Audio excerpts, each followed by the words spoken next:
Andrés Navarro Sanches tem 50 anos, nasceu em Limeira, no interior paulista. É empresário e ex-dirigente de futebol. Filho de imigrantes espanhóis, Andrés Sanches trabalhou dos 12 aos 17 anos como feirante em uma banca de frutas de seu pai. Aos 20 anos, foi admitido como gerente de uma empresa de embalagens de um primo, da qual veio a se tornar sócio. Nos anos 80, após morar uma temporada na Espanha com um primo sindicalista, Andrés Sanches filiou-se ao PT, Partido dos Trabalhadores. Andrés Sanches dedicou parte de seu tempo ao seu time, o Corinthians, ainda adolescente. Tentou se profissionalizar como lateral direito, mas não teve sucesso. No lugar, construiu uma carreira de dirigente esportivo. Administrou a categoria de base e foi diretor de esportes terrestres do Corinthians. Em outubro de 2007, Andrés Sanches assumiu a presidência do clube após uma crise que derrubou o antigo cartola Alberto do Ailib. No segundo mês de seu mandato, o Corinthians acabou rebaixado para a segunda divisão. Andrés Sanches reformulou então a administração do Corinthians e ampliou o uso do marketing. Anunciou, com o apoio do então presidente Luiz Inácio Lula da Silva, a construção de um estádio para o clube, a Arena, que vai sediar a abertura da Copa do Mundo de 2014 no Brasil. Em dezembro de 2011, Andrés Sanches deixou a presidência do Corinthians e assumiu a diretoria de seleções da Confederação Brasileira de Futebol, cargo que ocupou por um ano. Andrés Sanches hoje é conselheiro vitalício do Corinthians e se prepara para se aventurar na política partidária eleitoral. É pré-candidato a deputado federal pelo PT de São Paulo. Olá, bem-vindo a mais um Poder e Política Entrevista. Este programa é uma realização do jornal Folha de São Paulo e do portal UOL. A gravação desta edição do Poder e Política está sendo realizada no estúdio do UOL em São Paulo.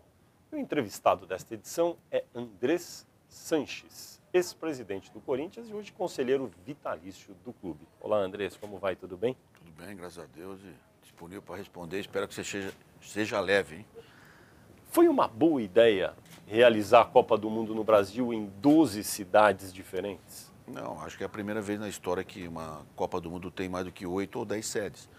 Realmente é mais complicado para todo mundo, mas o Brasil é um país continental. E entenderam por ser continental, teriam que ter 12 sedes. Mas houve já a Copa do Mundo em outros países também continentais, que não houve 12 sedes. Estados Unidos, por exemplo. Por exemplo. Então a gente tem que tomar condição. Eu entendo que tenham feito a engenharia dos estádios mais apropriado para pós-Copa do Mundo ter utilidade. Infelizmente, se não pensaram nisso, realmente será um problema. Você acha que algumas das sedes que não têm clubes na primeira divisão, não têm tradição de ter clubes fortes, vão fazer o que com os estádios? Não, eu acredito que mesmo que não tenha time na segunda ou na primeira divisão, tem times na Série C ou na Série B, Série D, que são importantes ter estádio de futebol. Talvez não para 40, 50 mil pessoas. Por exemplo, Brasília. Brasília, eu acho que foi um exagero ter um estádio para 74 mil pessoas. Deveria fazer um estádio para o máximo 40 mil pessoas. Até porque lá tem a capital do Brasil, tem movimento, você pode ter outras utilidades. Lá está tendo show, está tendo um monte de coisa que você vai poder ter utilidade. Mas realmente, em alguns estádios, nós vamos ter um exagero. Vamos falar do estádio aqui de São Paulo, construído pelo Corinthians. O custo ficou em aproximadamente R$1 bilhão, é isso? Não, eu já falei um monte de vezes publicamente quanto é, mas insiste em escrever ou falarem errado. O custo da obra em si ficou 965 milhões, da obra. Mas o Corinthians teve que pagar 1,150 bi. Por quê? Atrasou o financiamento do BNDES quase 2 anos, é quase 108 milhões de juros. Tem o overlay que todo mundo ia pagar, mas acabou da Arena ter que pagar, então são mais 100 milhões. E realmente houve uns 14, 15% de estouro do custo da obra. Por isso ficou 1,150 bi. Você tira os incentivos fiscais que existem para a Zona Leste, o Corinthians tem que pagar de 700 a 750 milhões em 12 anos. Tem uma dúvida que ficou, me corrija se eu estiver errado, sobre quem banca de fato as estruturas provisórias que são colocadas para a Copa do Mundo. A Arena Corinthians assumiu tudo. Quanto custa? Até 100 milhões, mas deve ficar em torno de 70 a 80 milhões. O clube, o Corinthians, vai assumir esse... O clube não, a Arena, o estádio, Arena. O projeto. Como é que funciona isso? Explica melhor. Foi montado um fundo imobiliário com cotas. que a Odebrecht é a proprietária majoritária nesse fundo. Certo. Conforme o Corinthians for pagando as prestações, as cotas vão vindo para o Corinthians, para a Arena, para o Corinthians. Daqui 12 anos pagou tudo, não existe mais fundo, não existe mais nada. Não tem dinheiro do Corinthians Clube, nem no fundo e nem para o Corinthians. Então é uma engenharia financeira muito bem pensada, muito bem feita, com um fundo de investimento que toda a arrecadação da Arena é obrigatório ir para esse fundo. Agora, quem que está apresentando dinheiro agora para instalar provisoriamente aquela arquibancada? A arquibancada provisória é o governo do estado, a Ambev. Não tem nada a ver com o Corinthians. Ah, isso que eu ia te perguntar. A Ambev que contratou algumas empresas e contratou a FES para fazer as provisórias. Isso aí, então é a Ambev que está bancando aquela arquibancada provisória para a abertura da Copa. Perfeito. Isso é o Corinthians e a Odebrecht não tem nada a ver com isso. E quanto custou essa daí que a Ambev vai pagar? 38 milhões, parece que foi. 38, 39 milhões. Durante o processo todo aí da construção da Arena, o estádio novo do Corinthians, houve quem criticasse dizendo o seguinte: olha, quem vai fazer é a Odebrecht, que fez. A Odebrecht é a empresa no Brasil que mais recebe dinheiro de governos, porque faz muitas obras públicas. Quem está ajudando a financiar é o BNDES, né? Que até atrasou, mas é o BNDES. Daí as pessoas dizem assim: será que a fronteira entre o que é público e o que é privado foi ultrapassada? Mas isso é um absurdo, meu. Por quê? Porque nós brasileiros somos hipócritas em muitas coisas. Nós fazemos e duvidamos de coisas que são terríveis. A Odebrecht é uma das maiores construtoras que existe no país. A maior do país e uma das maiores do mundo, como existem inúmeras. Quem vai fazer construção aqui de grande porte são 3, 4 construtoras brasileiras, não existe mais que essas. Então, cada um que duvide que monte uma construtora. A Odebrecht realmente teve uma dificuldade porque o financiamento demorou 2 anos e ela bancou do caixa dela dentro desse fundo, que já tem um juro pré-determinado que a Arena vai pagar de volta para ela. Então ela fez um investimento financeiro dentro do estádio, que era um projeto que ela estava buscando com o Corinthians desde 97. Desde a época do Alberto do Aliba, a Odebrecht tentou fazer um projeto com o estádio do Corinthians. Como eu acho que são poucos times no Brasil que podem ter estádio particular, que se pagam rentavelmente. O Corinthians vai provar, e eu já falei aqui, quem quiser e duvidar, é só ir lá no Corinthians, nós vamos mostrar tudo, documento, quanto custou, quanto tudo, não precisa esconder nada. Tem uma discussão sobre o custo que vai ter ao longo dos próximos anos para o Corinthians manter o estádio. Não é o Corinthians, é a Arena, é o projeto. Pois é, mas o que seria de benefício para o Corinthians, a renda eventualmente que iria existir por causa da Arena, perfeito, não vai entrar necessariamente para o Corinthians administrar o futebol. Vou te explicar. O Corinthians não vai pôr nenhum tostão na Arena. E a Arena, quando começar a funcionar que nem está funcionando, pagou a prestação, pagou a manutenção do estádio. Sobrou quanto? Sobrou 50 milhões. 25 fica no fundo para antecipar o financiamento. Lá no final. E 25 milhões vai para o clube. Se tivesse excedente. Não, mas vai ter. O projeto que nós fizemos financeiramente, sabemos que vai arrecadar a uns 200 milhões por ano. A prestação é 90. Entendi. E a manutenção é 30, 35 milhões. Ou seja, na tua avaliação, se essa meta aí de ter um faturamento de cerca de 200 milhões por ano com o estádio, vai sobrar dinheiro para o Corinthians. Tem 60, 70 milhões de lucro, você divide metade, sobra mais do que um Pacaembu para o Corinthians por ano. Entendi. Mas a diferença, sendo realista, você acha que isso vai acontecer logo de cara? Eu acho que vai. Não, esse ano não, mas o ano que vem acontece. 2015. Mais do que 200. Porque ninguém entendeu ainda como é que é o estádio do Corinthians. O estádio do Corinthians não é só um jogo de futebol, não é só para o futebol. Então, existe 1000 coisas lá dentro, de eventos, de convenção, de feira, de festas, que vai da competência de quem vamos nós administrar para trazer isso de volta. É um centro de convenção. O Corinthians, você vai lá, te convido a conhecer o estádio. O futebol que você menos vê lá, são 40 eventos por ano no futebol. 38, 40 eventos por ano. Nós temos que trabalhar lá 300 dias por ano. Quem que vai ser o maior concorrente do estádio? O estádio do Palmeiras? Não, são projetos diferentes. O estádio do Palmeiras é muito bem concebido, mas é totalmente diferente do Corinthians, em regiões diferentes. Tem mil maneiras. Nós temos lá, nós pegamos mais pelo business, pelas empresas, por tal para evento, para convenção, para feira, para auditórios, do que propriamente para show. Show, o Palmeiras acho que vai ser imbatível. O Palmeiras vai pegar mais shows, vocês vão pegar mais eventos corporativos, é isso? Isso. Dá um exemplo de evento corporativo que pode ser feito num estádio tão grande, assim, porque é um estádio grande. Não, mas tem áreas lá dentro. Não é dentro do estádio, não, no gramado interno, ninguém usa, só para jogar futebol. Entendi. Interno tem 130 mil metros no prédio oeste. E lá tem 42 mil metros que são feitos por divisórias para você fazer qualquer tipo de evento de 300 a 15 mil pessoas. Essas coisas. Convenção, feira, lançamento de produto, um monte de coisa. Casamento, festa de batizado, o que quiser fazer. E o gramado não vai ser nunca coberto para ter um show? Ele não está preparado para isso? Não. Nós fizemos não era bom que fosse? Não, nós fizemos um projeto no gramado que gastamos 2 milhões e pouco a mais do que custaria, mas mesmo assim é barato do que mais da metade dos estádios no Brasil, mas tem ar-condicionado, tem água gelada, tem um monte de coisa no gramado, porque é grama de inverno, que num país tropical realmente tem dificuldade. Então tem que fazer todo esse projeto. Então não tem cabimento hoje você fazer um show para daqui 2 meses estar reclamando que o gramado está ruim. Então, agora não teria como gastar um pouco mais, quer dizer, gastar um pouco mais, gastou não tanto, tem. mas para fazer, para poder usar, não tem jeito. Não tem tecnologia. Não tem tecnologia. Como é que o Palmeiras vai fazer? É outro tipo de grama? Outro tipo de grama. Além de ser isso, o Palmeiras tem um recuo que faz uma arena dentro do estádio que pode fazer o show. Não em cima da grama? Não em cima, talvez pegue uma parte lá que eles estão preparando. Mas foi muito bem pensado o estádio do Palmeiras também. Entendi. O BNDES cumpriu o acordado com o Corinthians a respeito dos 400 milhões? Não. O que aconteceu? Atrasou 2 anos. Por quê? Porque eles não entenderam. Não é nem o BNDES, é o banco repassador. O BNDES é outra coisa. Mas a burocracia brasileira é muito grande, é muito difícil. E atrasou quase 2 anos. E isso custou um juro para o Corinthians muito alto. Mas de quem foi a responsabilidade disso? Não pode ser só da burocracia. Teve alguém, alguma entidade específica? Como era um fundo imobiliário, o banco repassador a princípio seria o Banco do Brasil, que repassou todo o dinheiro dos pré-Copa. Como era um fundo imobiliário, eles não tinham muita expertise nisso.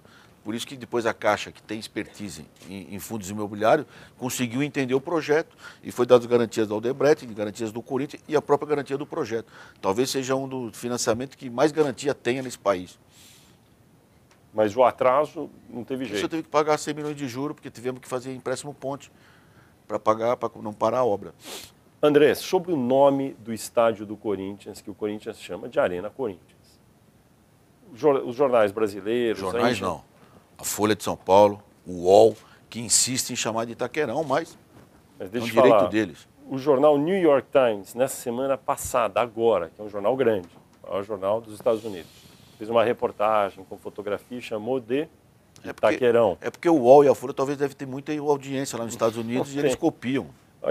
A presidente Dilma Rousseff, nesta terça-feira, 3 de junho, deu uma entrevista para a TV Bandeirantes, passou em rede nacional. Ela se refere ao estádio do Corinthians como Itaquerão. O que acontece? Eu fiquei sabendo agora, por você ter me falado, eu fiquei muito triste.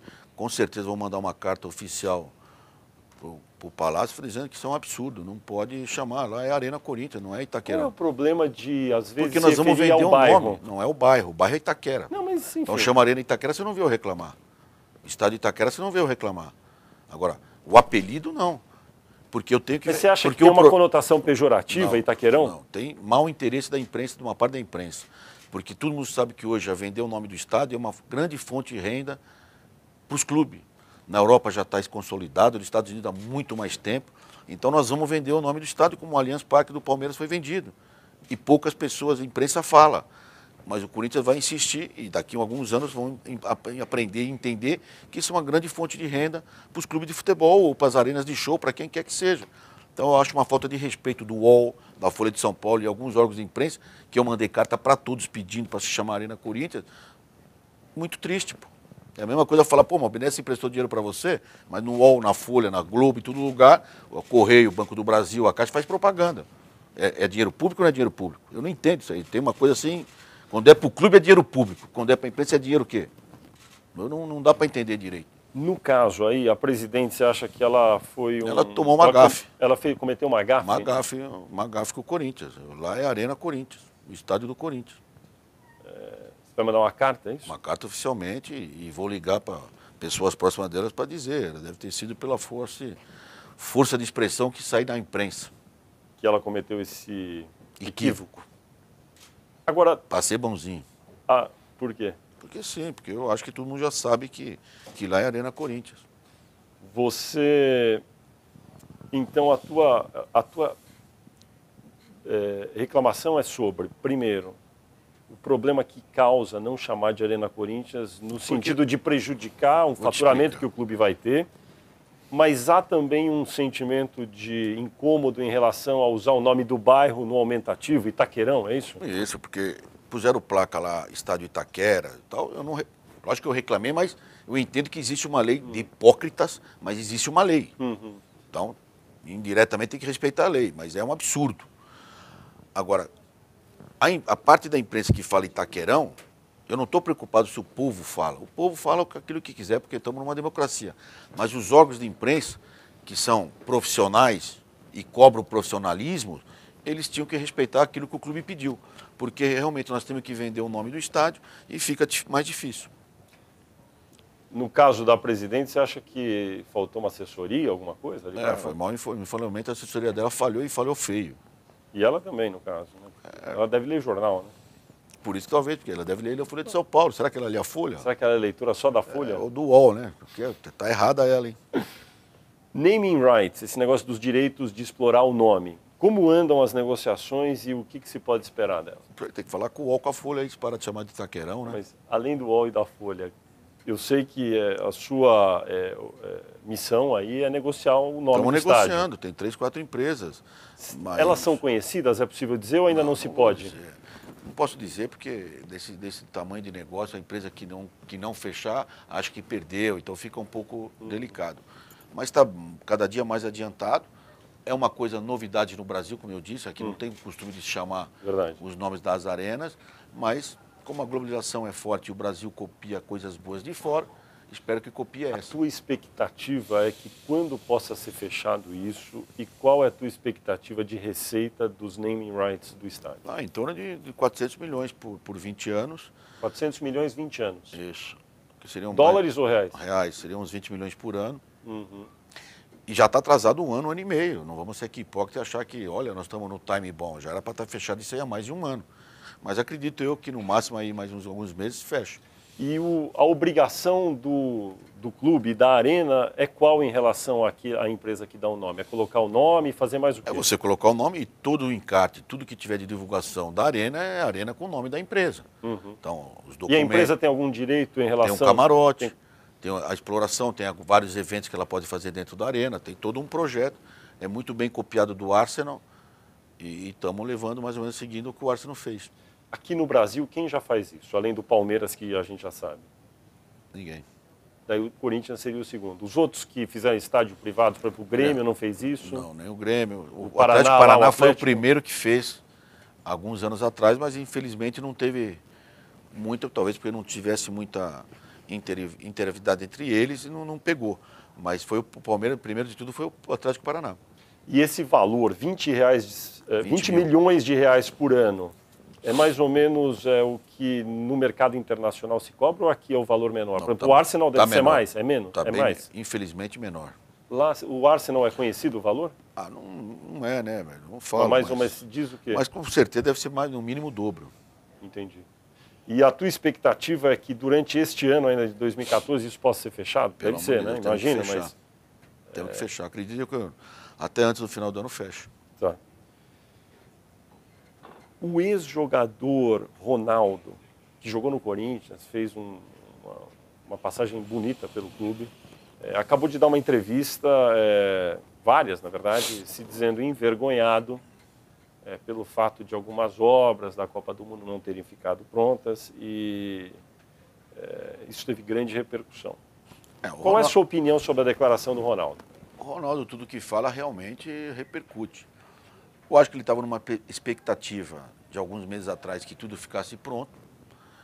Quando ele sentiu, agora faltando um mês para a Copa, ele viu que nem todas as obras ficariam prontas e se sentiu no direito de dar aquela resposta. Ele foi um dos caras que mais comprou a ideia de Copa, que mais deu a sua cara para bater, mas infelizmente ele se sentiu assim e disse isso. Eu sempre disse que a Copa do Mundo no Brasil é importante, que nós íamos ter algumas coisas que não ficariam prontas e outras que ficariam boas. Tem lugar que não vai ter o legado para a população e tem lugar que vai ter muito legado para a população. Então nós vamos ter erros e acertos, mas vai ser uma grande Copa. O que nós não podemos admitir é que o brasileiro ou o Brasil esconda a sua cara. Nós temos que mostrar para o mundo as dificuldades, as deficiências que nós temos e as virtudes que nós temos. O Ronaldo foi ingênuo ao falar isso? De ingênuo ele não tem nada. Pois é, mas... Nada, ele se sentiu naquele momento, ele deve ter tido alguma reunião naqueles dias, ele viu que muitas das obras, ou algumas das obras não ficariam prontas e se sentiu no direito de falar aquilo. Em que medida teve cálculo político a declaração do Ronaldo? Eu não calculo nisso, não levo por esse lado, não. O fato de ele também ter declarado que vai dar apoio ao candidato do PSDB, Aécio Neves, na disputa pela presidência da República, teve alguma influência, na sua opinião? Não, ele é amigo do Aécio há muitos anos, há mais de décadas, desde a época que ele jogava no Cruzeiro, parece. E, infelizmente, nós, brasileiros, ou a grande maioria dos brasileiros, não vota no partido, né? Vota em pessoas, que eu acho que é um erro. Eu acho que teria que votar no partido, teria que votar num projeto do partido, mas infelizmente nós aqui vamos muito pelas pessoas, do mesmo jeito que ele falou que votaria, se eu for candidato, votaria em mim. Então e ele é um exemplo de muitos brasileiros que votam na pessoa e não no partido. Você conversou com ele depois dessas declarações dele? Muitas vezes. E ele falou, fiquei decepcionado, como é que ele... Não, nem falei com ele, isso aí porque foi muito rápido, eu estava voltando de viagem, mas... Te garanto que é isso aí. Ele, até 5, 6 meses atrás, ele estava achando que ia ficar tudo pronto e, infelizmente, nem tudo vai ficar pronto.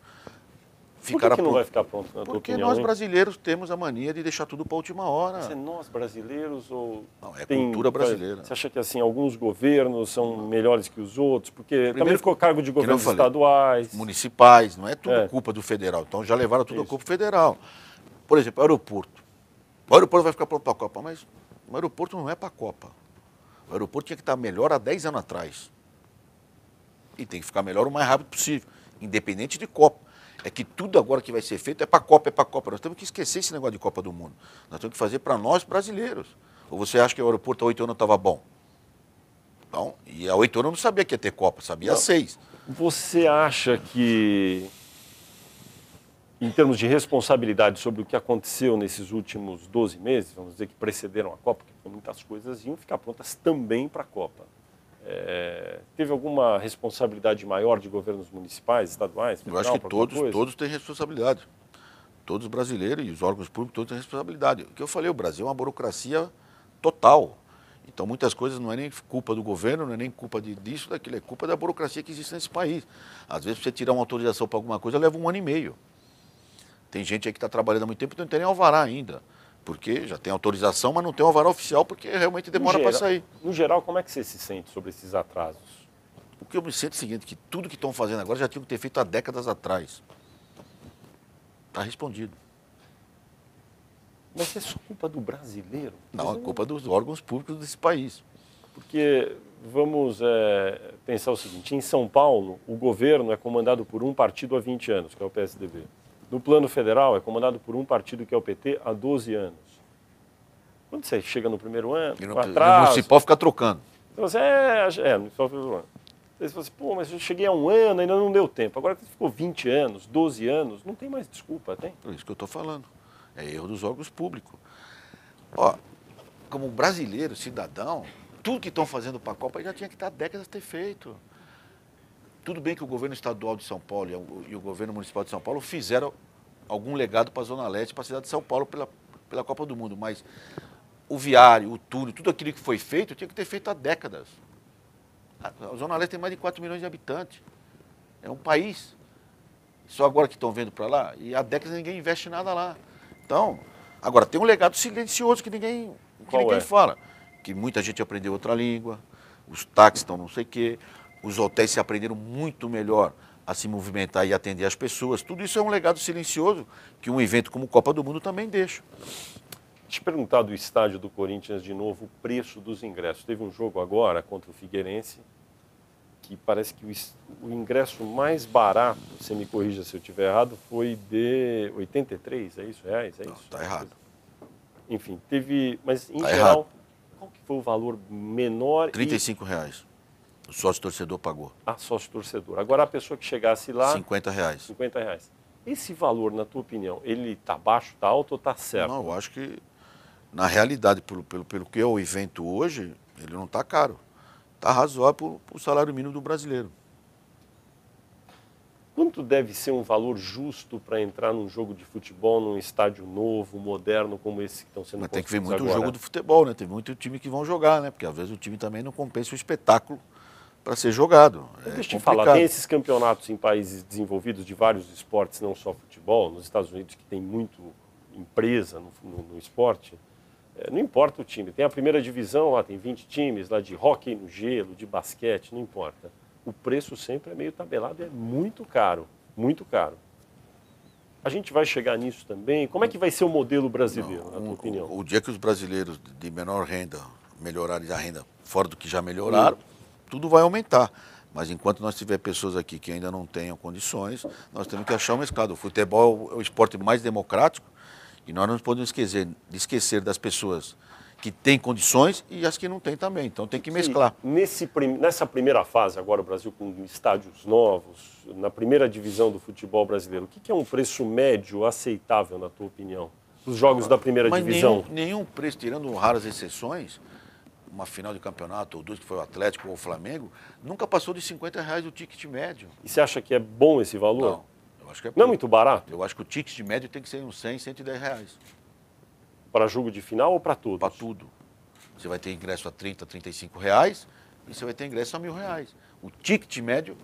E na média, soma tudo, divide, na média dá uns 100. Que nem o do Corinthians contra o Figueirense deu a média R$ 83 reais. Isso que eu ia falar. A média foi 83. Isso aí. Mas tinha ingresso lá a R$ 35 reais para sócio torcedor. A 32 para quem é sócio torcedor e sócio do clube pagou R$ 32 reais.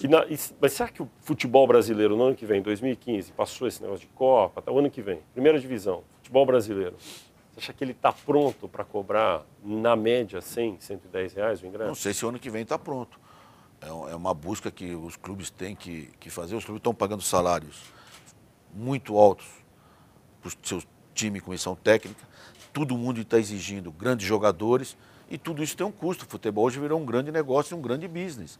E tudo isso tem um custo. O negócio do amor acabou há 2 décadas. O que você acha que vai acontecer agora, durante a Copa do Mundo, que estamos aqui à véspera da Copa, a respeito dos possíveis protestos que dizem que vão ocorrer? Olha, eu acho que eu sou totalmente a favor do protesto. Eu acho que tem que se reclamar mesmo, mas não pegar o gancho de Copa do Mundo para se fazer isso. Porque dá publicidade, porque tem muita mídia. Eu acho isso um aproveitamento errado. Por escola, educação, segurança, hospital, isso nós temos que estar reclamando já há 20 anos que nós estamos com essa deficiência. Será que agora na Copa do Mundo tem que consertar tudo? Então eu acho que tem que deixar a Copa do Mundo, o futebol, de um jeito e começar os protestos por tudo aquilo que nós necessitamos. Não só antes da Copa, durante a Copa, como principalmente pós-Copa. A Copa do Mundo é um evento que vai ficar aqui 40 e 50 dias e vai embora.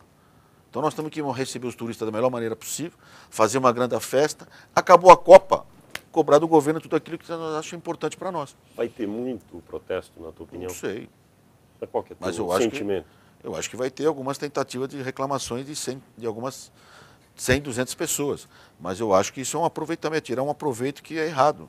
Pegar um ônibus da seleção brasileira lá no Rio de Janeiro e os professores e ficar xingando os jogadores, pô, isso não tem nada, que os atletas têm culpa disso. É um esporte, pô.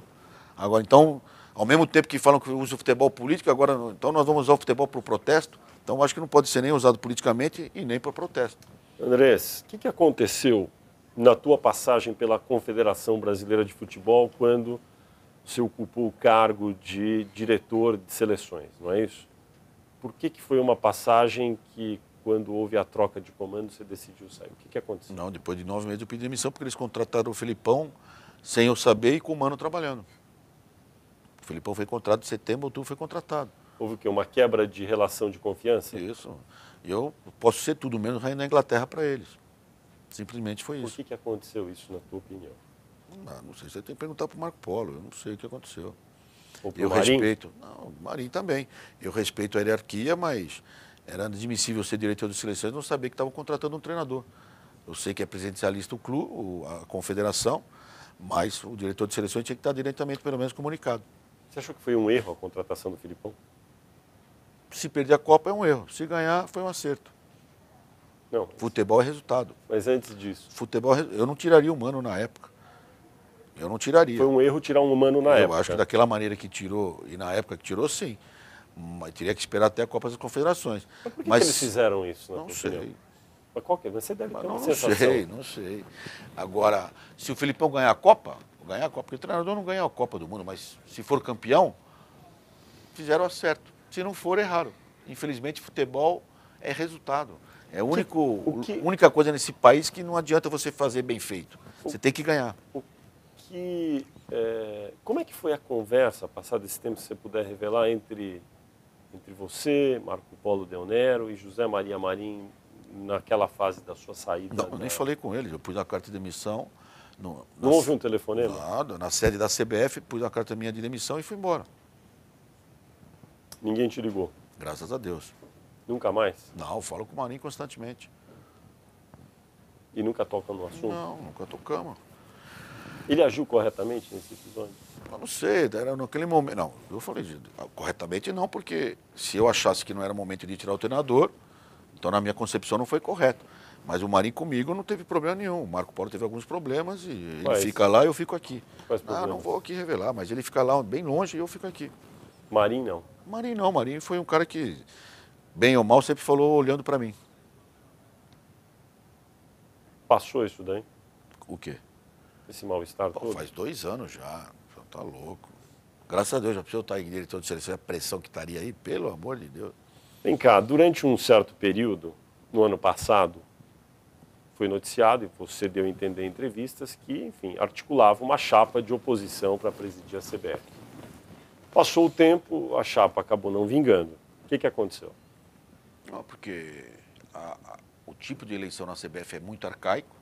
Você tem que ter apoio público de 8 federações e 5 clubes. E as federações são aquelas tradicionais. Você precisa ter, só para recapitular para quem está vendo, candidato, precisa ter apoio de 8 federações, senão não pode lançar a chapa. Então... Quantas federações você chegou a conseguir? Não, eu não consegui nenhuma, porque eu não era candidato. Não, eu digo, mas a chapa, o grupo. Até 6 federações. Chegou até 6. Aí no dia que nós vamos decidir quem seria o candidato, que foi decidido pela maioria, que seria o novo eleito, nós abrimos mão para ele e ele começou a trabalhar e infelizmente não conseguiu viabilizar as 8 federações. Mas foi importante ter isso, foi um comecinho, talvez uma perninha aqui que se começou e vamos esperar as próximas aí o que acontece. Teve uma vez que eu conversei com o Marinho e perguntei, o senhor vai ter eleição no ano que vem para eleger o seu sucessor. O senhor é candidato? Eu disse, não sou candidato. Ele foi candidato a vice. Pois é, mas o senhor é candidato a presidente? Ele falou, não sou candidato. Eu falei assim, tem uma articulação de um grupo, André Sanches participa desse grupo, e há uma informação, um rumor pelo menos, de que André Sanches poderia ser o candidato a presidente da CBF pela oposição, e que, inclusive, com o apoio de muitas federações, está tentando, e até o apoio do ex-presidente Lula, que gosta muito de esportes, de futebol. Daí o Marinho me respondeu mais ou menos assim, olha, eu tenho certeza que o Lula pode ter as preferências dele, mas o Lula não vai fazer pressão a favor de ninguém. Acho que ele respondeu certo. Certo, porque o Lula tem muito mais problema do que resolver uma candidatura. É óbvio que ele me apoiaria e me apoia até pela relação que eu tenho com o presidente Lula. Mas eu acho que o presidente tinha outros 1000 problemas para resolver do que simplesmente um candidato à federação, um candidato à CBF. Acho que o Marinho respondeu bem. Eu nunca pedi apoio para o presidente Lula. Nunca. Falavam que ele não sei o que eu fui, mas eu nunca pedi.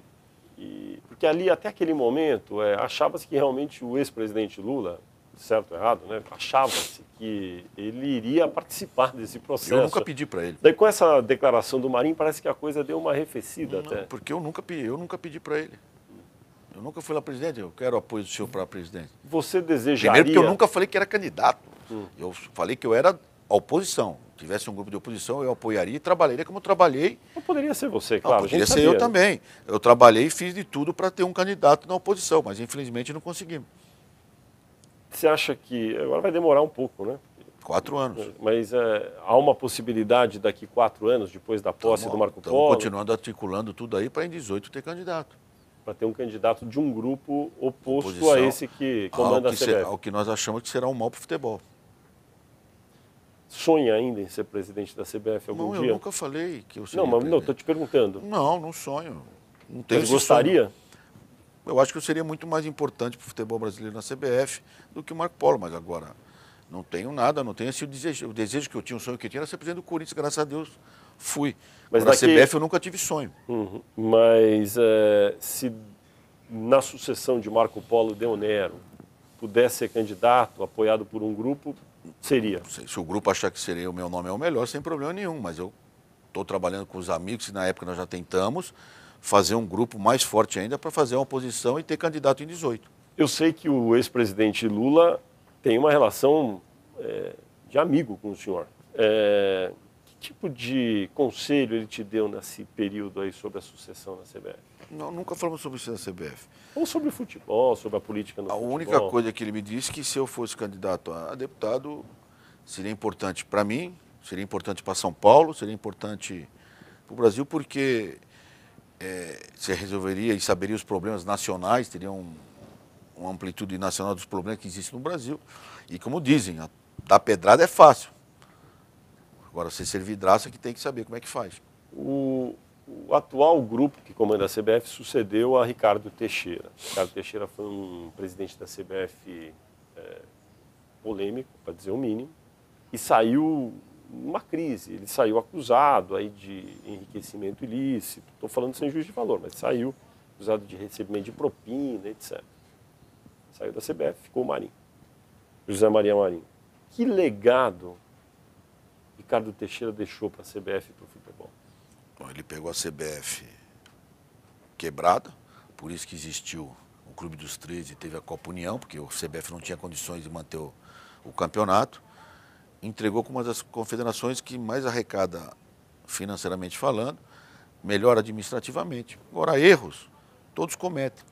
Ele ficou, talvez o maior erro dele foi ficar muito tempo no comando. Eu acho que tem que ter renovação, tem que ter, eu sou contra a reeleição, mas ele achou que tinha que ficar muito tempo.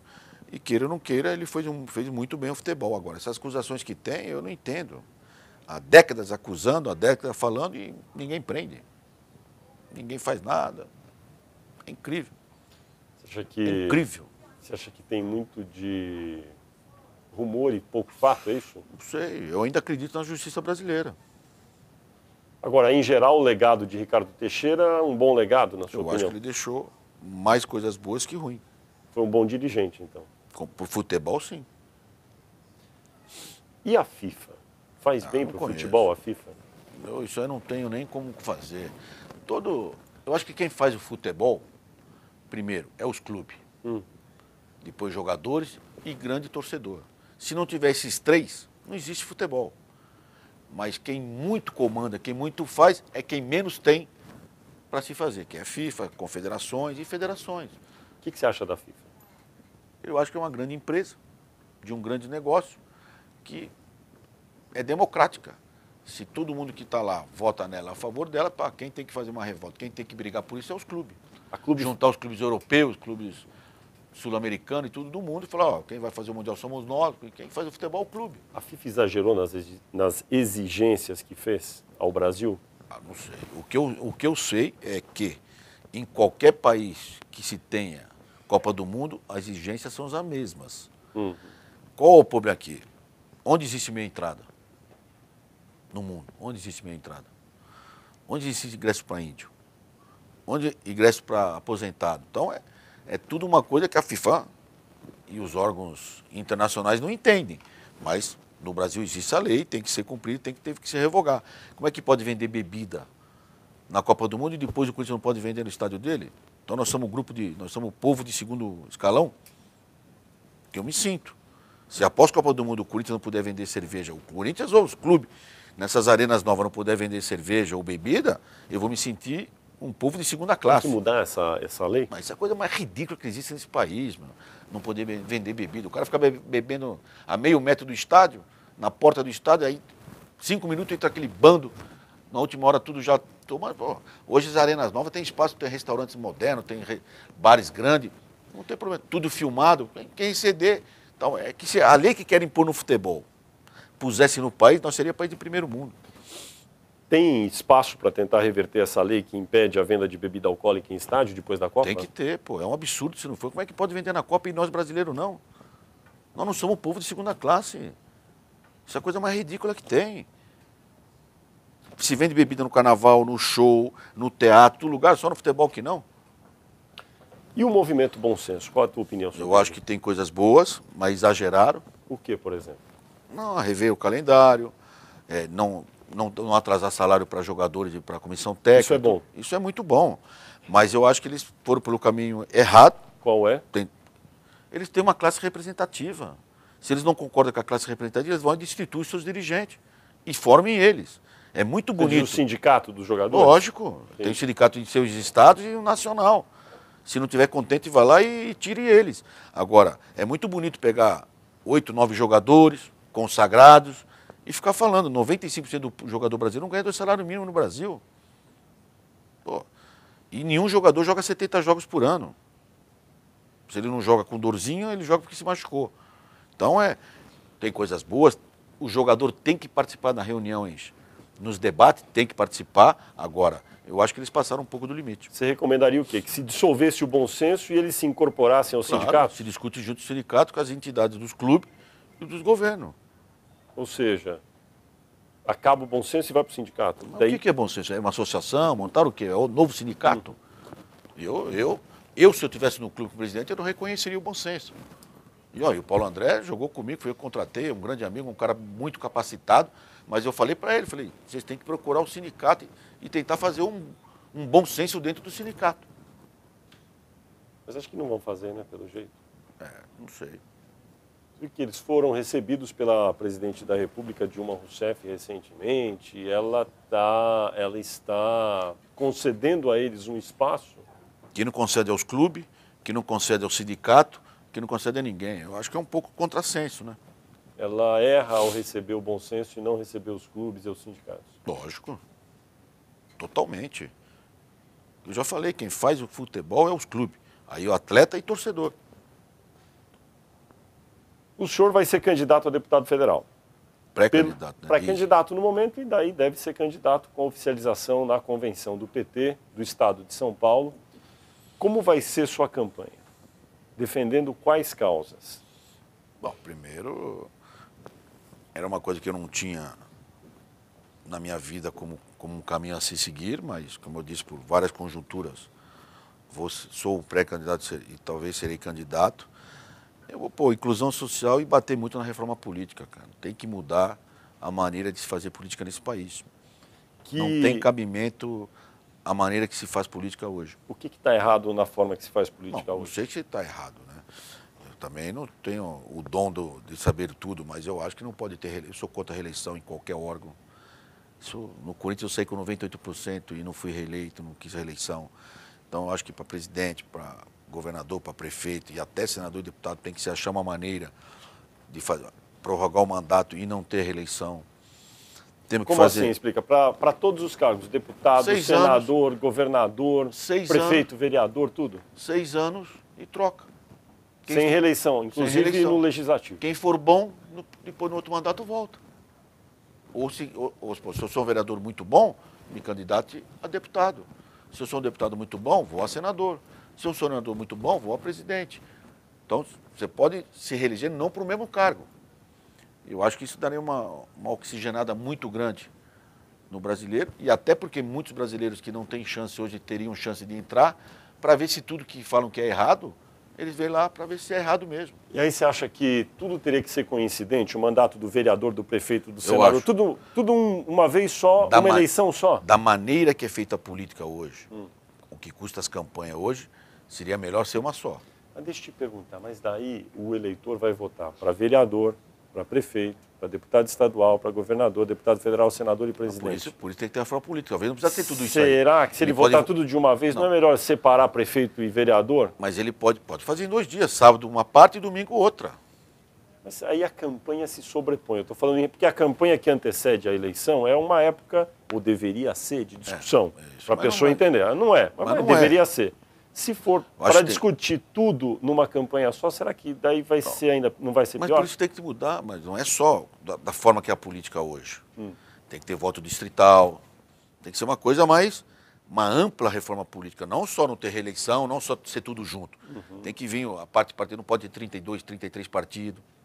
Não dá para o país, por mais grande Agora, seja. o senhor sabe que muita gente já tentou fazer, outros não, mas muitos já tentaram fazer algum tipo de reforma política bem intencionados. Aí não conseguem porque falam, muda isso, mas tem que mudar aquilo também, aquilo daí é muito grande a reforma e daí nada anda. Se o senhor tivesse que escolher um item, só pode mudar isso para começar, seria qual? A pergunta é difícil, hein? Mas eu ainda acredito que sem reeleição. Então, para começar, acabava com a reeleição. Isso aí. E daí, depois vai discutindo o que é. Agora, gente, nós brasileiros estamos cansados de tudo que se ouve, que se lê. Então, o brasileiro hoje ele está meio revolto com algumas coisas. Então, nós, pessoais, se vier a ser deputado, temos que tomar muito cuidado. Eu não quero passar na rua e nem me xingar, e nem olhar para mim torto. Eu, graças a Deus, tenho família, tenho berço, e acho que todos têm, mas eu acho que tem que reverter isso rapidamente. E só se reverte isso mostrando atitude, mostrando clareza, transparência, renovação. Senão, nós vamos estar num problema muito grave institucional que talvez as pessoas não tenham consciência disso, mas que está muito perigoso. Agora, a sua atuação muito é ligada ao esporte, ao futebol, ao Corinthians. Nessa área do esporte, do futebol, se eleito deputado, como é que o senhor atuaria? Não, as pautas que tem do esporte eu vou participar fortemente, até pela experiência que eu tenho de ter sido um dirigente de um dos maiores clubes do Brasil, se não o maior. Mas não vou pôr como primeira causa eu discutir futebol. Se fosse para mim ficar falando sobre futebol, eu ficava no Corinthians. Mas tem algum item do futebol ou do esporte que o senhor vai incluir na sua atuação se eleito deputado? Por exemplo, não dá para um jogador de futebol que trabalha 2 horas por dia, concentra 1 ou 2 dias antes do jogo, trabalha todos os finais de semana, ser regido pela CLT. Um jogador que começa com um contrato com 16 anos, mas ele joga desde os 8. Com 16 faz o primeiro contrato. Ele não consegue jogar mais do que 15 anos.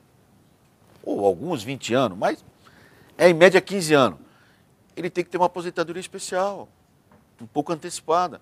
Como quem trabalha na Petrobras tem 20, 25 anos se aposenta, quem tem risco de vida, não sei o quê. O atleta, não só o jogador de futebol, que esse negócio que o vôlei é amador, basquete é amador, futebol de salão é amador, natação, isso é balela. Tem jogador hoje no basquete que ganha 200, 300 mil reais. No vôlei, no futebol de salão, na natação. Então, vamos dizer, o atleta de alto rendimento, seja o esporte que for, ele tem que ter um regime trabalhista diferenciado do resto da população. Esse seria um projeto a ser defendido, por exemplo? Claro, tem que ser. Porque o jogador de futebol hoje é regido pela CLT. Eu pago adicional noturno? Não. Não pago hora, mas ele trabalha 2 horas por dia. Ele não trabalha 8 horas por dia. Ele trabalha todo final de semana, ele não tem folga. É todo final de semana. Então, eu acho que tu tinha que parar o Campeonato Brasileiro o mês que vem. Não podia ter campeonato, porque a lei trabalhista não permite. Se a pessoa, se eu der todo final de semana meu funcionário trabalhar, não der folga para ele, eu não posso.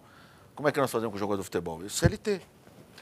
Aliás, Aí se você faz direito de imagem, que a Constituinte permite você abrir uma empresa, aliás, muitos jornalistas, muitos atores, muitos ganham por nota fiscal, abre uma empresa e dá nota fiscal prestação de serviço. Se faz a direito de imagem do atleta, o clube é porque está sonegando, porque é para pagar menos imposto. Eles que recebem isso, não. Então, é as hipocrisias que existem. A propósito da carga horária de jogadores de futebol, o Campeonato Brasileiro, os campeonatos de futebol que existem no Brasil, tem um calendário que é muito criticado. Na sua avaliação, em resumo, como deveria ser melhorado esse calendário? Não é simples responder isso aí, não. Mas o que eu entendo é que o jogador tem que ter 30 dias de férias e no mínimo 20 dias de pré-temporada. Que tem que ter uma janela em agosto para os clubes brasileiros fazerem excursões no exterior. Ou você diminui o campeonato com clubes, O brasileiro ou o regional? O brasileiro, o regional você tem que aumentar ou acabar. Aumentar ou acabar, como assim? Porque não dá para jogar 3 meses. Tem time no São Paulo que joga 3 meses e depois fica o resto do ano sem fazer nada. Entendi. Ou você prolonga o campeonato e os times da Série A, Série B entram nas finais, ou você acaba o campeonato. Ou você regionaliza o campeonato estaduais como se fosse nacional. Então seria Série A, B, C, D, E, F. Regionalizado e todo mundo subindo de divisão. Alguma coisa tem que ser feita, porque do jeito que está, o campeonato regionais indo 1.000 pessoas assistir o jogo, é que já perdeu o prazer do evento para ir assistir. E quando você vai fazer um jogo que não tem público... Agora, isso daí depende basicamente de a CBF. CBF coordenar com as CBF. federações, né? Tudo é CBF. Entendi. O senhor enxerga na atual administração da CBF na Impossível. futura? Vai ficar igual. Ou pior. Ou pior? Pior porque, como? porque eu acho que o Marco Polo não seria o nome ideal. O que ele vai piorar? Não sei. Só de não mudar nada já piorou. Entendi. Quanto vai custar a sua campanha para deputado federal? Eu não fiz a conta ainda, mas eu acredito que uns 2,5 milhões, 3 milhões de reais. Nossa, e quem vai bancar isso? Minha família e eu. O senhor vai aceitar doações de pessoas individuais ou de empresas legalmente para a sua De campanha? individuais pode ser que sim. Empresa tem que sentar na mesa e discutir o porquê disso. Como assim? Porque do jeito que eu sou, a visibilidade que eu tenho, dependendo da empresa que eu receber, oficialmente, vão falar que era... Já pensou se o Odebrecht me doa dinheiro? Ou eu também tinha um esquema com o estádio. Ou então ia se deliciar algumas pessoas aí. Então é difícil, a gente tem que rever todas essas coisas aí que eu falei. Eu quero entrar da maneira que eu sou e quero sair da maneira que eu sou. Como é que foi quando o ex-presidente Lula conversou com o senhor sobre essa possibilidade de ser candidato a deputado? Não, foi rápida. Como foi? Você sabe que ele é muito rápido nessas coisas, você conhece bem ele, pô. Não, ele falou que seria importante para mim, principalmente. Por quê? Porque comecei a ver, abriria meu horizonte muito maior, os problemas são muito diferentes, são um pouco fora só do problema futebol que eu vivia, vai amadurecer bastante e seria importante para São Paulo e para o Brasil. Então me convenceu e eu acho que vai ser uma experiência. Eu estava menos animado antigamente, mas estou mais animado. O que se diz é que o senhor seria uma das esperanças do Partido dos Trabalhadores para puxar votos, como se diz, ser um dos deputados que tenha bastante votos e ajude a legenda. Quantos votos o senhor espera ter? 170 mil para ganhar a eleição. Trabalho com essa hipótese. 170 mil votos, que é o quociente mais ou menos para entrar. aqui. Para entrar. Falam 160. Isso. Então, 170, 200 mil votos para entrar. Eu não estou preocupado com os outros, não. Ele deu algum conselho para o senhor, o ex-presidente Lula, quando Para não sugeriu? mudar a maneira do que eu ser. Para continuar a ser o que eu sou. O senhor conversa de vez em quando com o Lula, né, comigo, mas e com a presidente da República, Dilma Rousseff, que sucedeu a Lula? O senhor já teve com ela algumas vezes? Como foi? Eu tive com ela 2 vezes, uma muito rápida e a segunda foi quando ela foi visitar o estádio do Corinthians na Arena. Qual a sua impressão? Uma pessoa muito boa intencionada, mas que infelizmente talvez as conjunturas do país não permitam fazer aquilo que ela pense, que seria o bem para o país. Qual a diferença dela para o Lula? O Lula tem mais paciência para ouvir muita gente, prós e contra. Ela não? Talvez ela não. E talvez o Lula tenha uma coisa que poucos têm, a sabedoria de lidar com os diferentes. Isso é uma arte.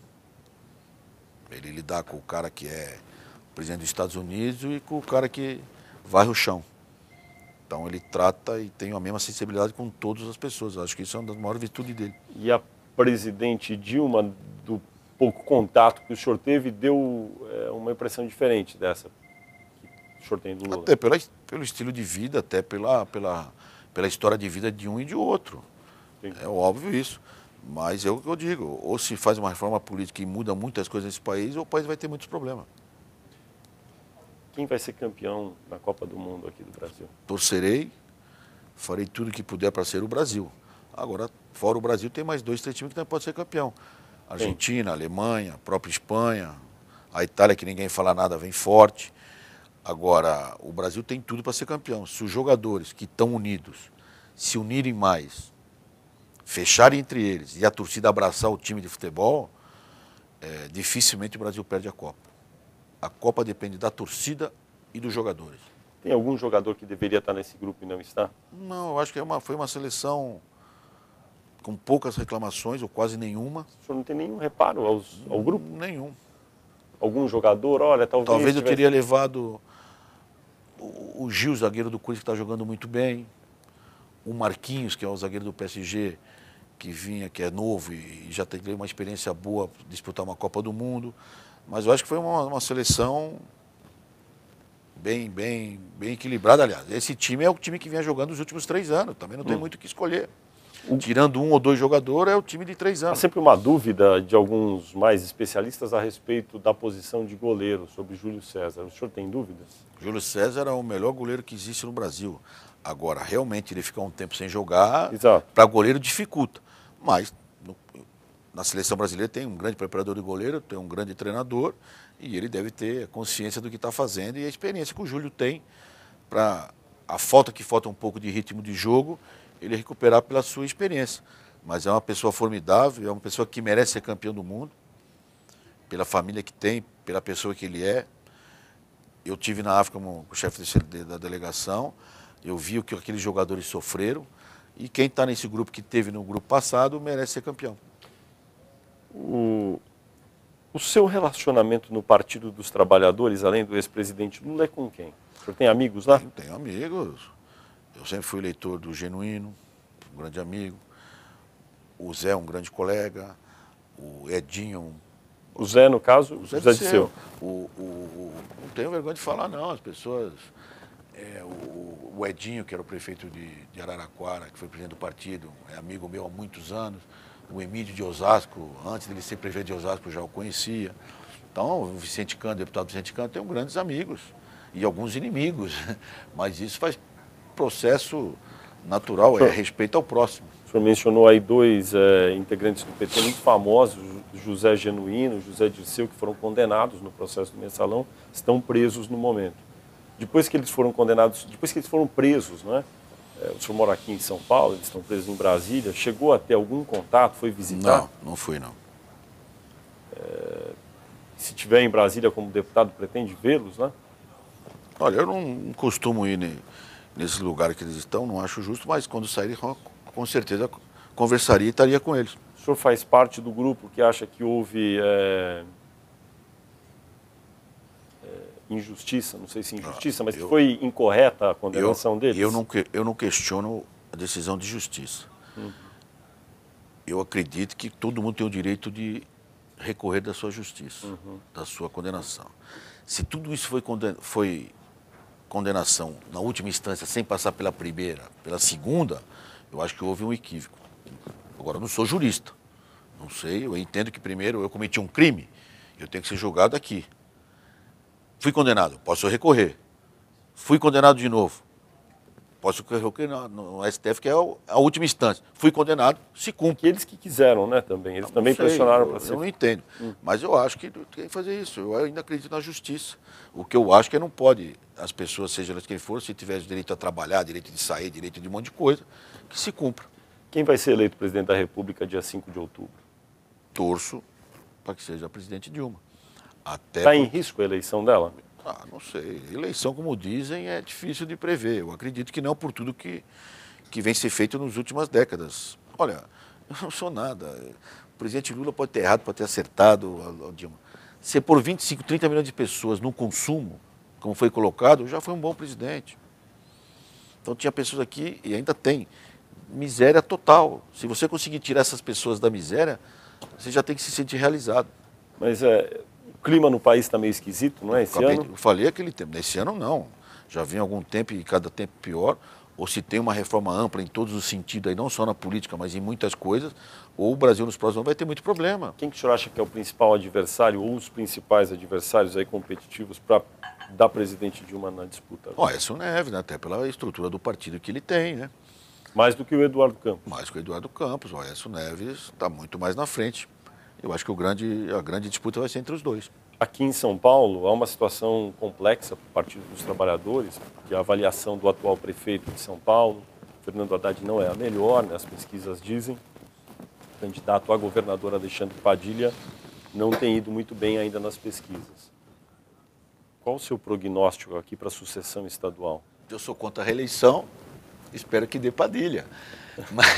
Mas eu acho que todo mundo tem as suas preferências ou dificuldades. Eu acho que o brasileiro tem que começar a pensar quem está fazendo, quem pode fazer aquilo melhor para nós, né? E eu acredito no Padilha, eu já conhecia antes de ser ministro, é um eterno corintiano, foi um bom ministro da Saúde. Agora, as pessoas têm que esquecer que se o outro está fazendo bem ou mal, tem que ver a pessoa. E acho que o Padilha é um grande nome. O Haddad está fazendo uma boa prefeitura em São Paulo? Aí eu não convivo com isso aí, melhor não me abster. É de São Paulo? Pelos que o taxista fala, não. O taxista está certo? Eu tive muitos problemas também. É complicado. Eu estou aprendendo um pouco aí como é que é ser gestor de uma prefeitura, ou de um governo de estado, de uma própria. O país é difícil, cara.